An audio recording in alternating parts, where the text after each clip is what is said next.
Alright, so today I want to go over section 10.5, which is a review of conic sections. Again, if you've had college algebra recently, we did do all this in college algebra, review from college algebra. So what I did, if you look at my lecture notes, I got a lot of stuff in there as a review, so you can recall all the conic sections. It's a lot more than what's in the book actually. So we're going to start with the parabola, and we're going to define parabola geometrically in terms of a fixed line and a fixed point. So I'm not going to write down the definition, it's all in the notes. A parabola is a set of all points xy, so it's a set of all points xy that are in the plane that are at an equal distance from a fixed line and a fixed point. So this is a fixed point. So if you fix a point F, we call this the focus of the parabola, and a fixed line, which is called the directrix.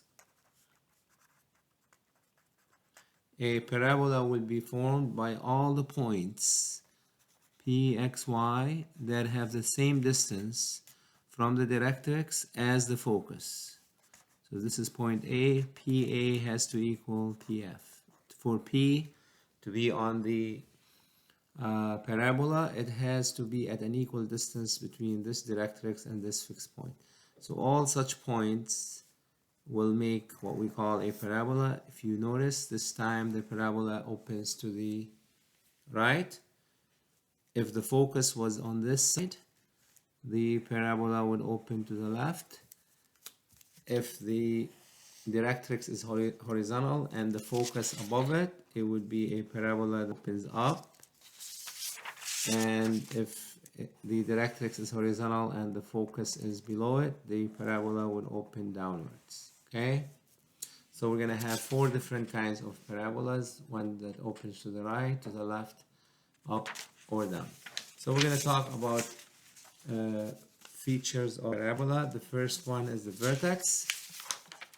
So when you say vertex, so a parabola is defined by two things: the focus and the directrix. Focus is a fixed point, directrix is a fixed line. Once you know the focus and the directrix, then you know everything about the parabola, as we will see.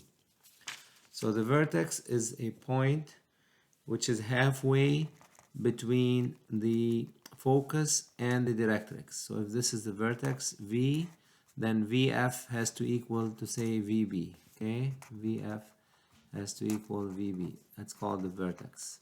So the vertex is always halfway between the directrix and the focus. Okay, between the directrix and the focus. The axis, remember we always talk about axis of symmetry of a parabola.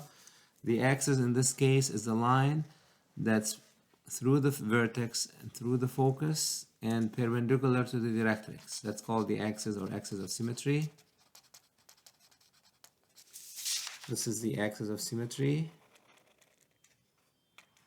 This is the vertex, this is the focus, this is the axis of symmetry, and this is the axis of symmetry. It's the line through the vertex, and through the focus, and it's perpendicular to the directrix.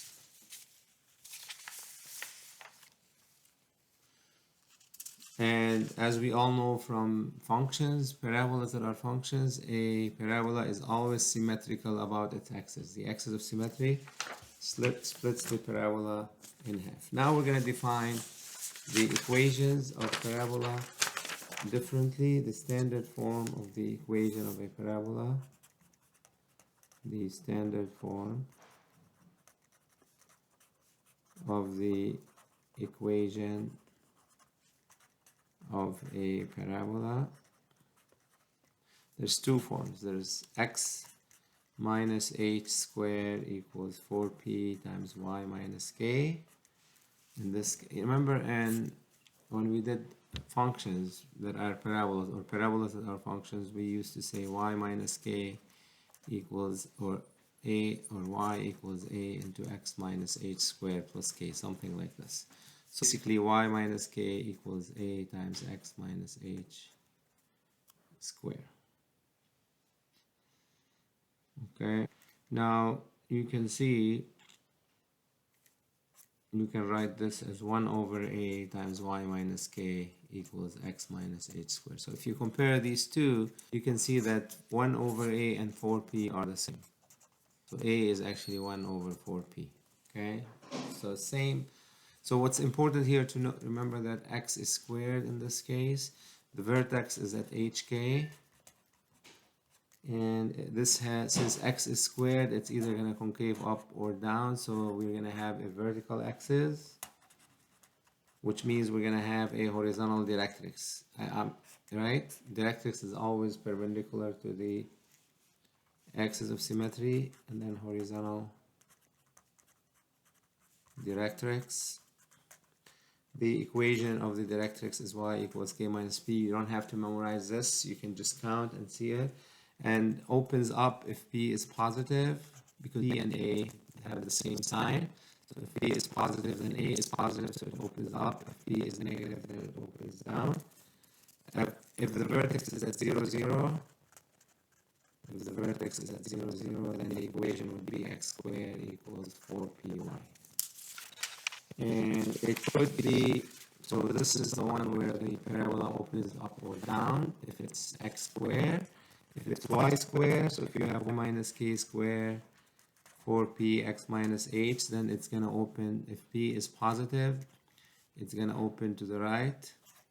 And if p is negative, it's going to open to the left. It has a horizontal axis, a vertical directrix. Okay, and the directrix has an equation k minus p. And if the vertex is 0, 0, then it would be x squared equals 4py. It would be, I'm sorry, y squared equals 4px. Okay, y squared equals 4px. Now the focus is always, and that's very important to remember, the focus is always p units. Of course, because p could be negative, so it's absolute of p units from a vertex. And this is absolute p units, always between the vertex and the directrix, or the vertex and the focus. Okay, same thing for any shape and kind of a parabola. So the focus, if this is the focus, this distance is absolute value of p. Okay, this distance is absolute value of p, which is the same as this distance. Okay.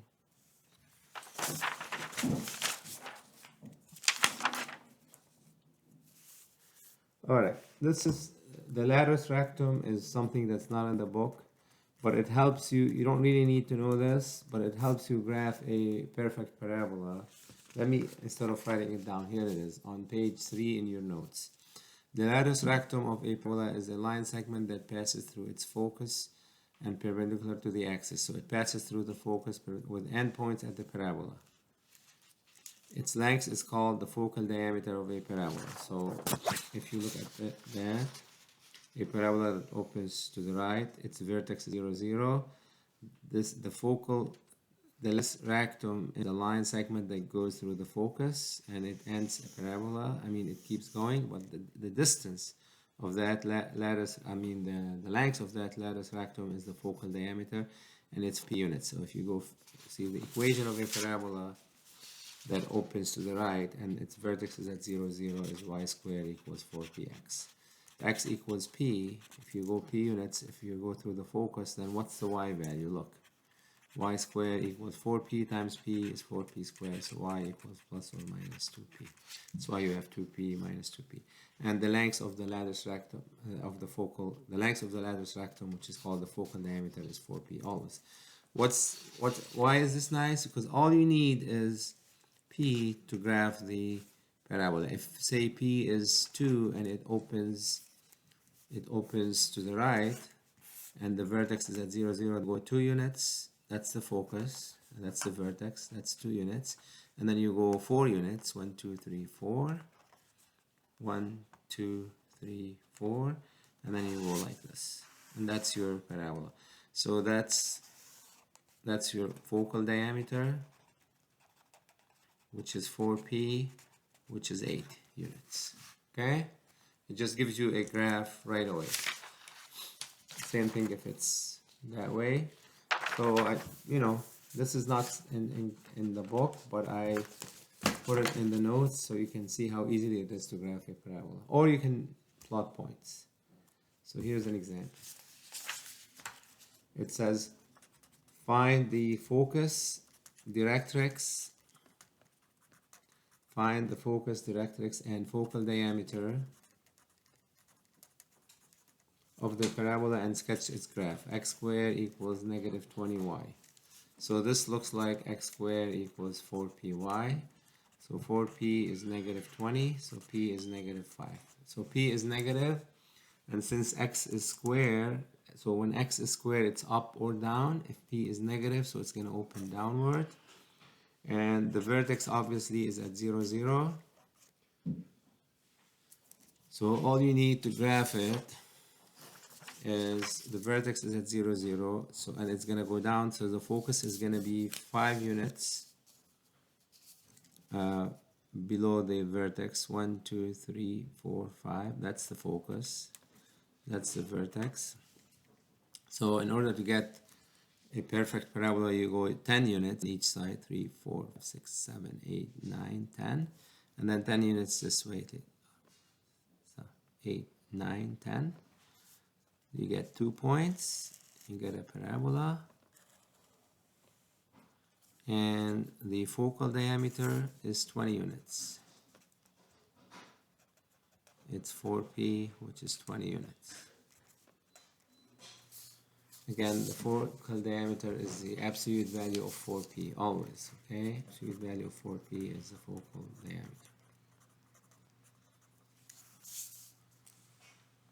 Alright, so f is at 0, negative 5.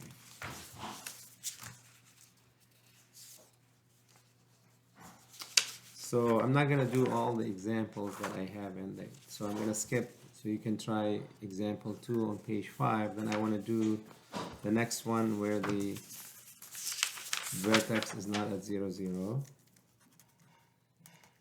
That's example 3 on page 6 in the notes. X minus 5 squared equals 12 times y plus 2. So this looks like x minus 8 squared is 4p, y minus k. So in this case, 4p is 12, p is 3, and since x squared, x is squared, it's gonna open up. And the vertex, as you look in there, it's 5 and negative 2. The opposite of x, the opposite of y. Okay, so if we do the vertex at 5, negative 2, 3, 4, 5, 1, 2, 3, 4, 5, 5, negative 2 is the vertex. And the focus is going to be 3 from there. It's going to be above it because that opens up. 2, 3, so there's the focus, which would be at 5, 1. And then from the focus, you go 4p units in each. 4p is 12, so you go 2p in each side, so 4p total. 1, 2, 3, 4, 5, 6. 1, 2, 3, 4, 5, 6. And you get a parabola, and the focal diameter is 12 units, and that's the graph of the parabola. And the directrix, if this is 3 units, then you're gonna go 3 units in this direction, 1, 2, 3. So directrix is y equals negative 5. You just count.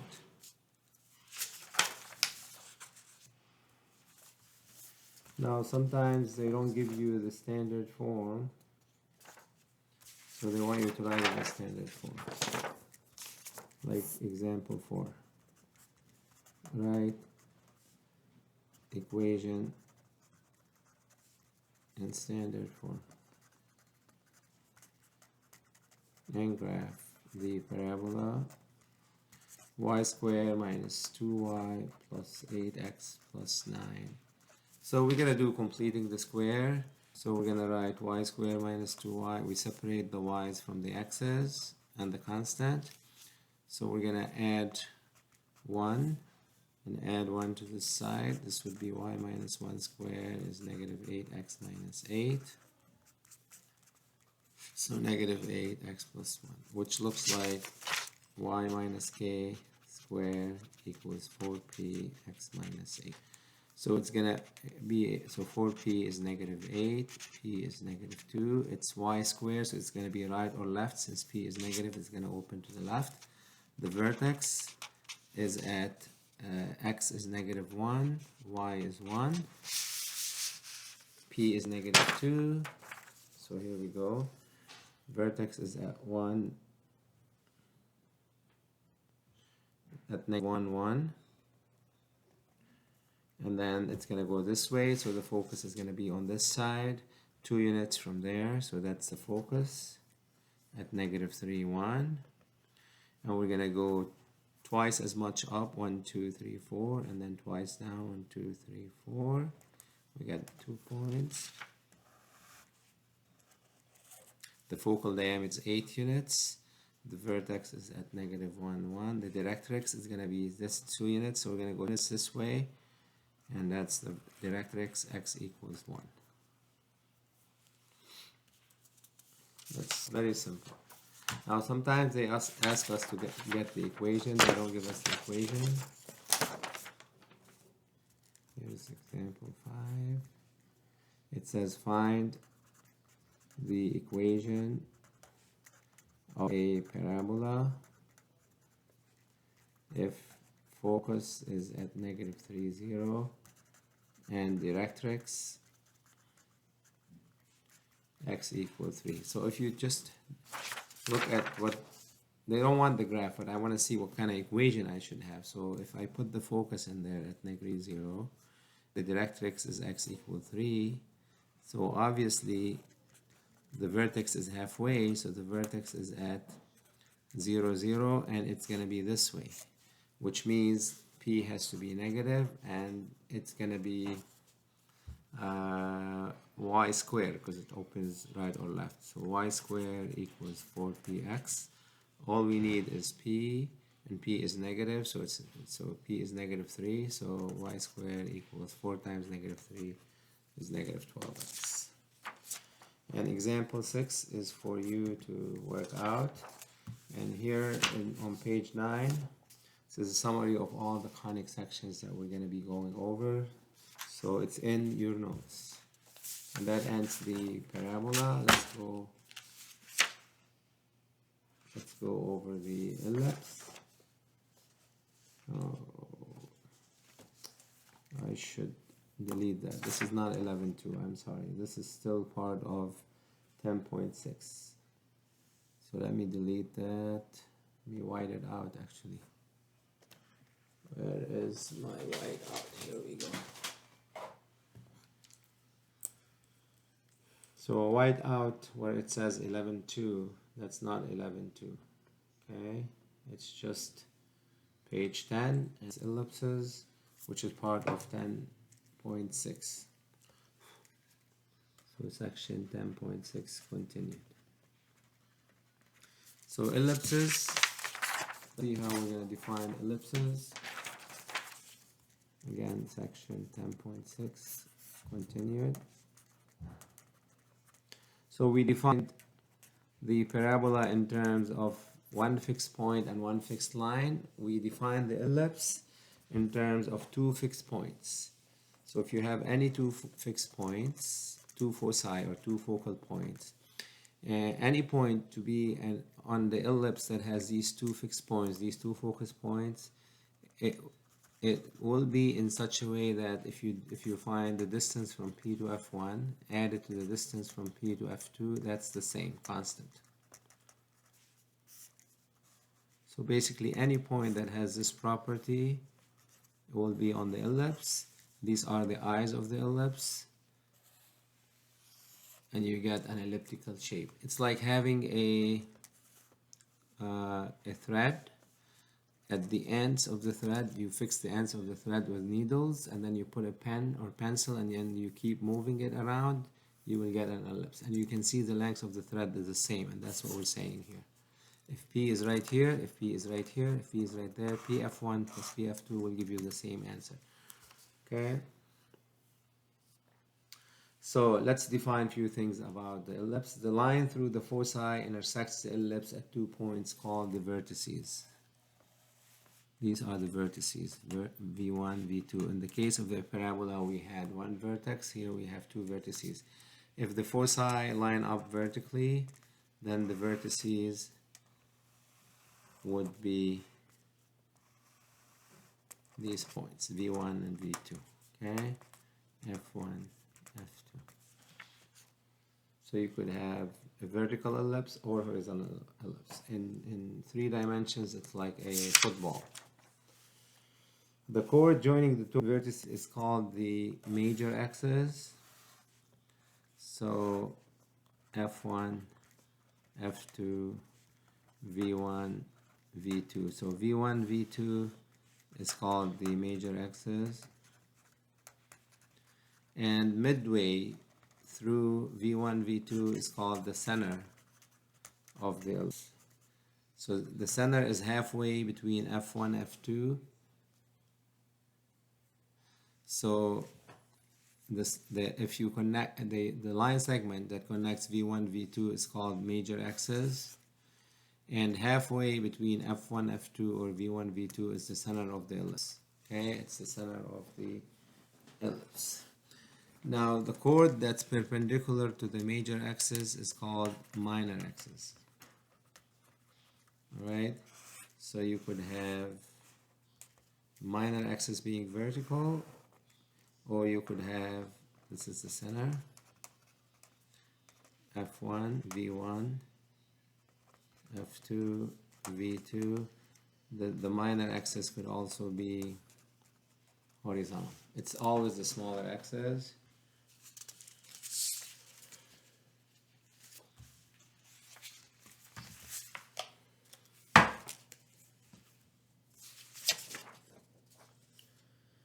So remember we said PF1 plus PF2 is constant, which means wherever you are on the ellipse, if you measure the distance from the point to the focus and from the point to the second focus and add them up, it's the same answer. That answer is actually the length of the major axis. Let me explain that. So if you have an ellipse centered at the origin, okay, just so we explain why it is the length of the major axis. So this is F1, this is F2, and say the vertices are at A0, that's P, and that another vertex is at negative A0, that's P1, P2, and we have that ellipse. So if we put the point P right here, which we know P, not P1, P at A0, if you look at this, PF1, and say this is C0, so this is negative C0. So if you look at PF1 plus PF2, what is that in terms of A and C? PF1 is PO, which is A, plus OF1, which is C, so plus C, plus PF2 is A minus C. Right, this piece is A minus C. So if you add up, you get 2A. The C's cancel out. So what's PF1 plus PF2? It's the length of the major axis, which is 2A. If that's A0, so that's negative A0. This distance is 2A. Okay. So now the standard form, the equation of the ellipse, standard form of the equation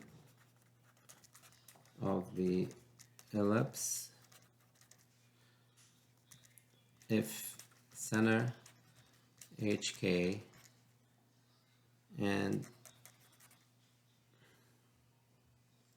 major axis is 2A, minor axis is 2B.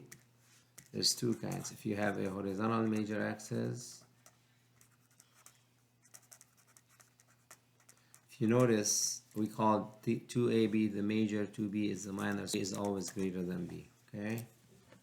So if you have horizontal major axis, it's x minus h squared over a squared plus y minus k squared over b squared is 1. And A is always bigger than B and is always bigger than C. You can see that C, this is C and that's A. B is right there, okay?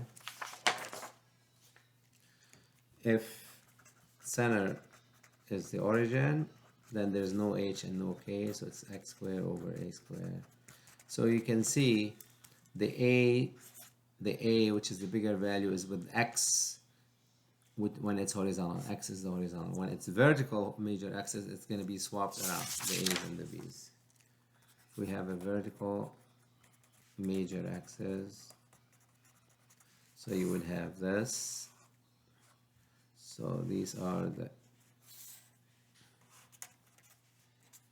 so this is A and this is B and C would be somewhere C. So you would have x minus h squared over b squared, so the x value is a b value, plus y minus k squared over a squared equals 1. And if center is at 0, 0, then it would be x squared over b squared plus y squared over a squared equals 1. Remember, the any of the foci is C, that's from the center. Keep that in mind. And it's always on the major axis. Foci is always on the major axis. And I showed you here, you can look at this, where this formula came from, okay? This is C, this is B, so the hypotenuse, thanks to Pythagoras, it's square root of B squared plus C squared. So this plus that, PF1 plus PF2 is 2A, twice that, and then you square and you get the answer. So there's an important formula in the case of an ellipse. A squared equals B squared plus C squared. It's important because most of the times when two letters and we need to find the third one. And in the case of an ellipse, also we define what we call eccentricity. Its definition is C over A, and remember C from here, C squared is A squared minus B squared, so C is square root of A squared minus squared. And this is important because from the value of E, we can tell whether we have a stretched ellipse or almost circular ellipse. If E is close to 1, that means we have stretched ellipse. So a stretch could be stretched horizontally or it could be stretched vertically. If E is close to 1, like 9.95. And why is that? Because remember, C is what? Square root of A squared minus B squared over A. So for this to be close to 1, B has to be close to 0, right? If B is close to 0, then you get square root of A squared over A, which is 1. And that tells you minor axis is very small, okay? If E, however, is close to 0, then we have almost circular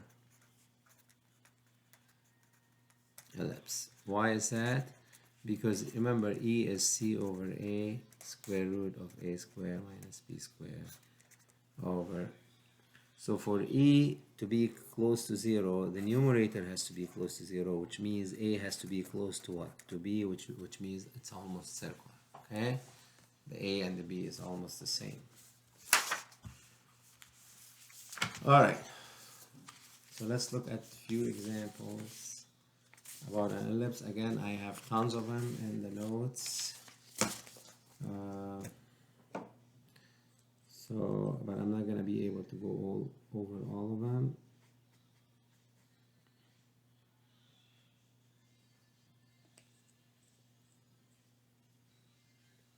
This is section, I'm sorry, I was saying 10, this is 10.5, not 10.6. I think by mistake I said this is 10.6. Okay, 10.5. Let me fix that in my notes.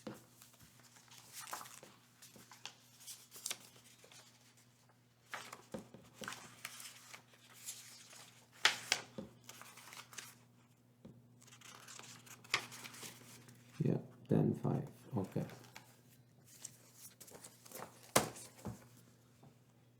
So let's look at some examples.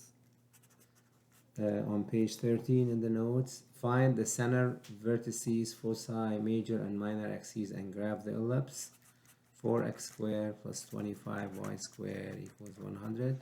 So first we gotta write it in standard form. Standard form meaning you have to have a 1 on this side, so you gotta divide everything by 100. So x squared over 25 plus y squared over 4 equals 1. This has a center at 0, 0.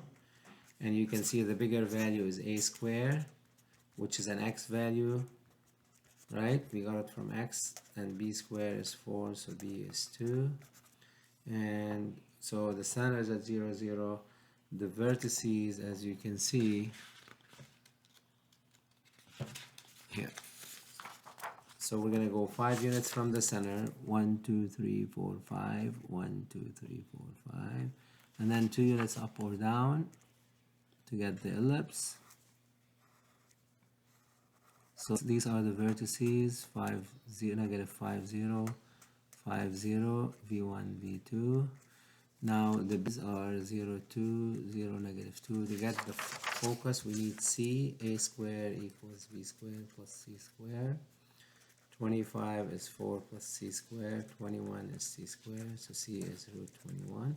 So from the center, always measure from the center. Root 21 is about 4.5. 1, 2, 3, 4. So this is f2. Root 21, 0. This is f1. Negative root 21, 0. And if you want to find E, it says find eccentricity. It's C over A, root 21 over 5, which is roughly 0.92, and it is a stretched ellipse, as you can see. Okay, I'm going to do one with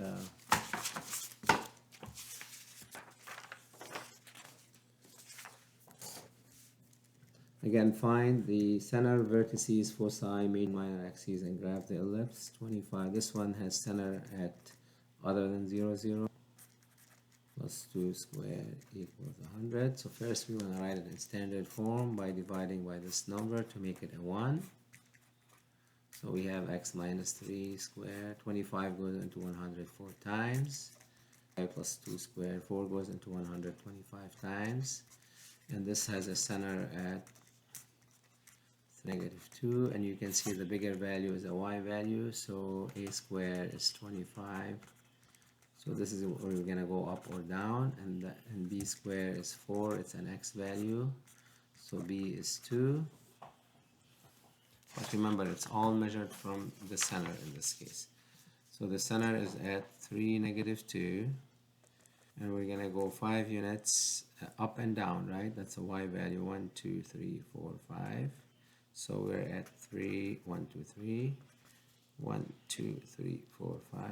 We're at 5, 6, 7. We're at 3, negative 7. And then the x values are 2 and negative 2 from the center. And we got the vertical ellipse. The major axis. So these are the vertices, v1, v2. Major axis is 2a, which is 10. The minor axis is 2b, which is 4. And we need to find the focal points.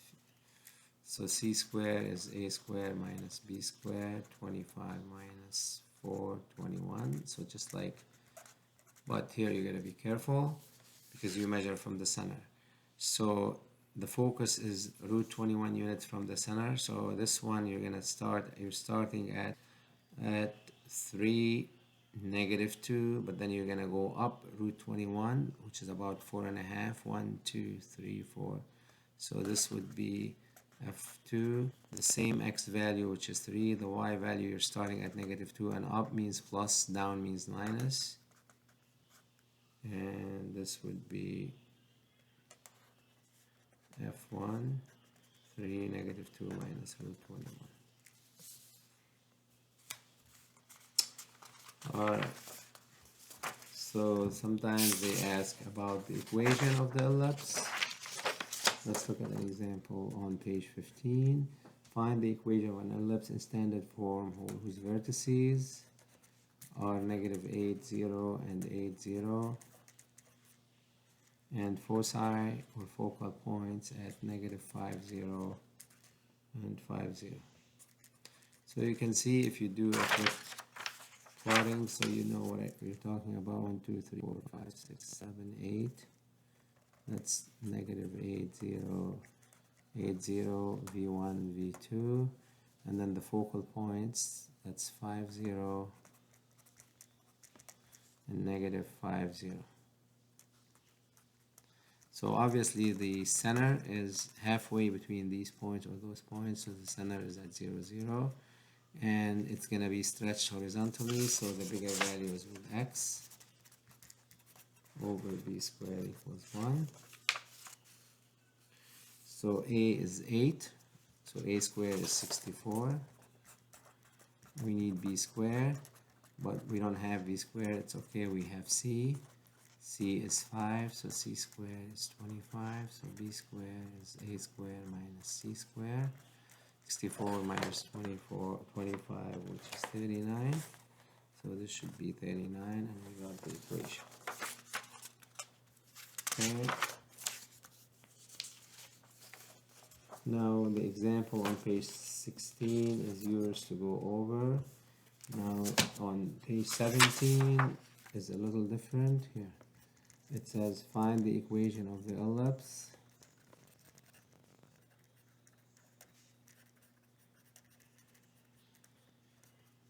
If its eccentricity is 1/9 and the foci at 0, 2 and 0, -2. So if you look at the foci, they're at 0, 2 and 0, -2. So obviously the center is at 0, 0, right? It's halfway between f1 and f2, and it's gonna stretch vertically because the foci is always on the major axis. So we have x squared, the bigger value is the y value, so it's a squared right here. So we know that c is 2, and this is c over a is 1/9, 2 over a is 1/9, so a is 18. So x squared plus y squared, 18 squared is 324. We need to find b squared. B squared is a squared minus c squared. 324 minus 4 is 320, so that's 320.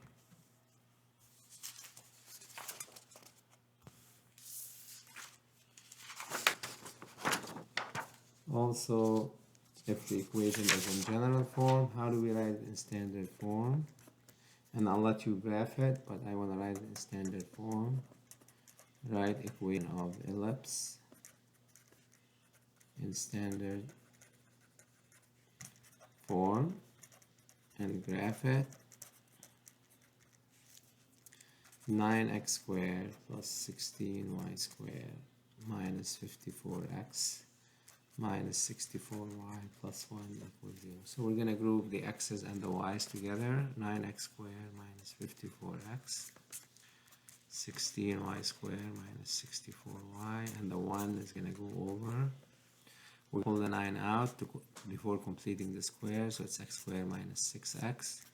Pull the 16 out, minus 4y.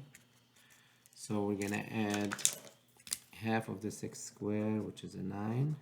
So we're going to add, we actually added 81 to the left side, so we're going to add 81 to the right side. Half of the 4 is 2, 2 squared is 4, but we've actually added 64 to the left side, so there's 64 to the right side, so that's x minus 3 squared 16 y minus 2 square is 144. We want to get it to equal 1, so we can have it in standard form. So x minus 3 square over 16, y minus 2 square over 9. And the graph is in the notes. You should be able to do it yourself. Okay, so far we've done parabolas in rectangular and ellipses. Now we're going to do the hyperbola. I'm on page 19 in the book now. So also we're going to define hyperbola in terms of the foci, but instead of the sum is constant, here the difference is constant. So a hyperbola is the set of all points. Again, this definition is in the notes. xy, the difference instead of sum, the difference of whose distances from two fixed points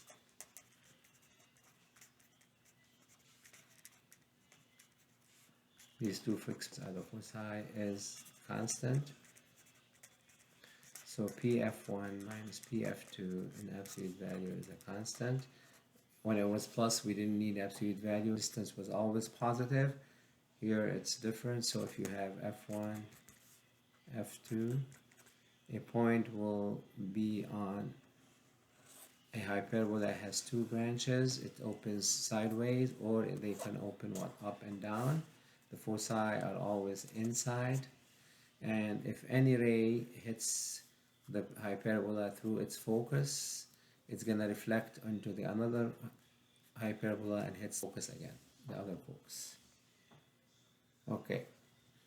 The line through the foci intersects the hyperbola at 2 points. Just parabola, this line intersects, now instead of one vertex, we have two vertices, V1 and V2. The center is halfway between V1 and V2, F1, F2. The major axis is the line that goes through V1, V2. That we don't say major and minor anymore, we say transverse axis, and then we say conjugate axis. So transverse is the one that goes through V1, V2, and its length is 2a. Conjugate axis, it's perpendicular to the transverse axis through the center. It's called conjugate, and its length is 2b. Now a could be bigger, could be smaller, and could equal b. It doesn't matter. It's important here is c is greater than a, and c is distance. It's greater than a or greater than b. Okay.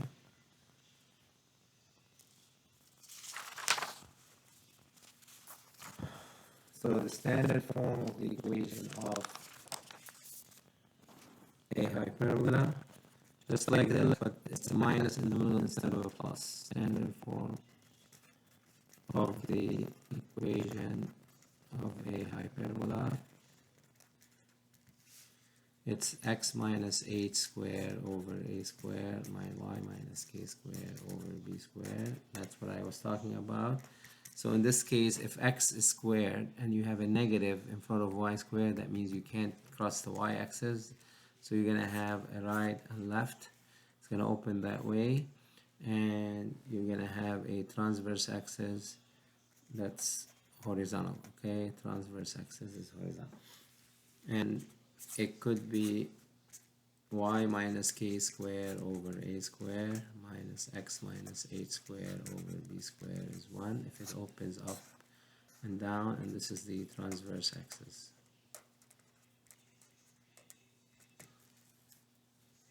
Now if the center is 0, 0, it would be x squared over a squared minus y squared over b squared is 1, and here y squared over a squared. And that's if the center is 0, 0. So, vertices. When we say the vertex, again, these are the vertices, and this is the center, halfway. So vertices are a units from the center, and foci are, if this is the center, this is F1 say, or F2, C units from the center, okay? F2, C units from the center. Right here, F2, C units from the center.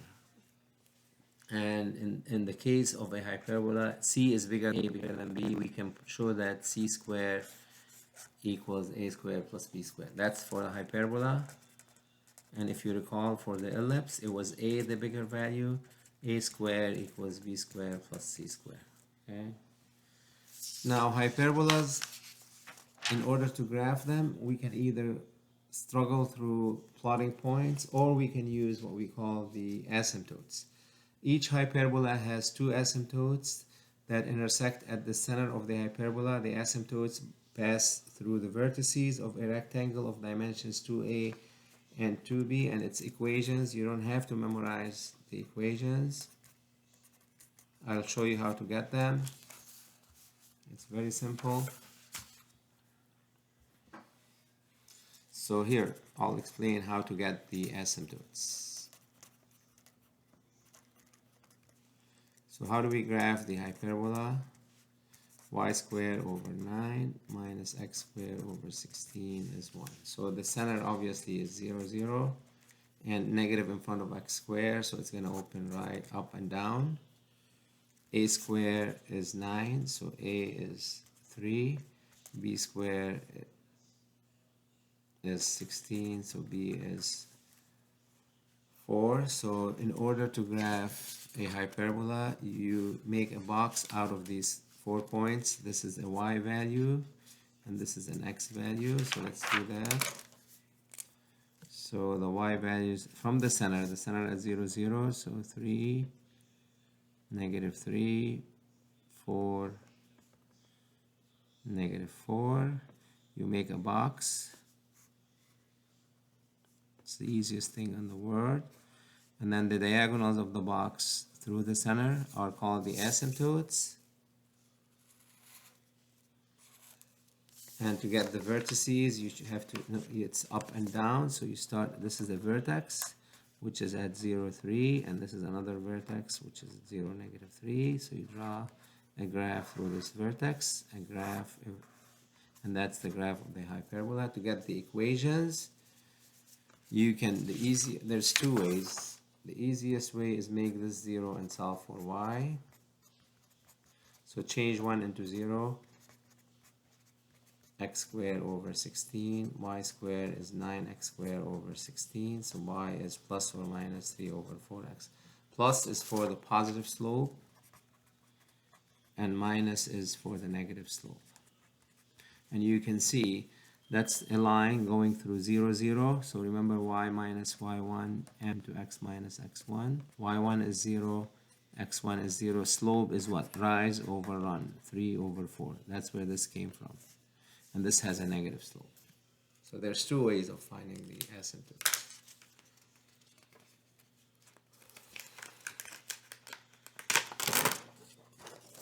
All right.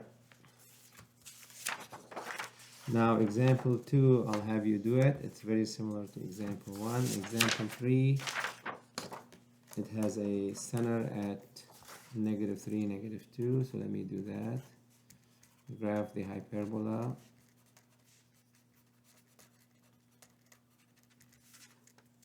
X plus 3 squared over 16 minus y plus 2 squared over 25 equal 1. So this one has center at negative 3, negative 2. A squared is 16, A is 4, that's x. B squared is 25, B is 5, that's your y value. And since x is squared, it's gonna open right and left. So let's draw the box to get the asymptotes. 4 on the x-axis, 5 on the y-axis. So 1, 2, 3, 4. 1, 2, 3. Oh, from the center, sorry. The center is at negative 3, negative 2. 1, 2, 3. So this is the center. Then you go 4 units. 1, 2, 3, 4. 1, 2, 3, 4. And then 5 on the y-axis. Yeah. From the center. 1, 2, 3, 4, 5. 1, 2, 3, 4, 5. So we draw a box. You can use a ruler. I'm sloppy, but I don't care. Diagonals through the center are the asymptotes. And then since it opens sideways, this is the vertex. You draw the hyperbola, the vertex at 1, -2. And this vertex is at,